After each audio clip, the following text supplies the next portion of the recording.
حضرت صدیق اکبر نے جہاد کیا، صحابہ کرام شہید ہوئے، حافظ عالم نے شہید ہوئے، مسلمہ کذاب نے ختم نبوت کا اعلان کیا، اسود انسی نے اعلان کیا، اور اب ایک صدی قبل مرزا غلام محمد قادیانی نے اعلان کیا۔ یہ سارے اعلان کرنے والے سرکار کی حدیث کے مطابق، بلکہ قرآن کے مطابق کما کہنا محمد نبا خاتم الرجال ولکن رسول اللہ وخاتم النبیین، قرآن کیا اور حدیث ما کہنا انا خاتم النبیین لا نبی بعدی، قرآن اور حدیث کے مطابق یہ سارے کے سارے کافر ہیں۔ اسود انسی سے لے کر مسلمہ کذاب سے لے کر مرزا غلام محمد قادیانی تک سارے کے سارے قطعی کافر ہیں۔ باقی سرکار نے فرمایا تھا میری امت یہود و نصارہ 71-72 فرقوں میں بڑھ گئے تھے، میری امت 73 فرقوں میں بڑھ جائے گی۔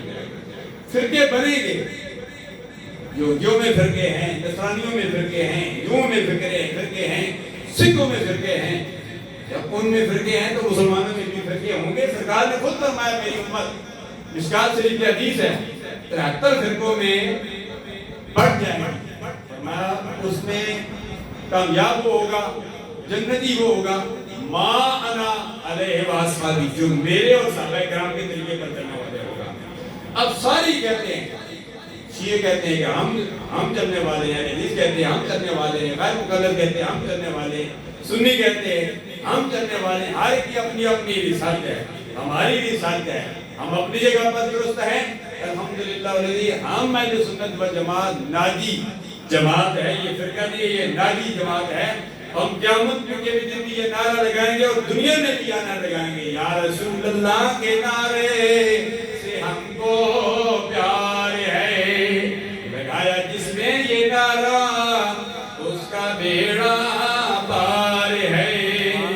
مدنی چینل پر بھی یہ نعرہ لگا کے جھنڈے لہرا کے بتایا جاتا ہے، یہ نعرہ لگاؤ۔ اللہ تبارک و تعالیٰ نے قرآن مجید فرقان حمید کے 24ویں پارے میں بھی یہ فرما دیا، فرمایا قیامت کے دن جب جنتی جنت میں جائیں گے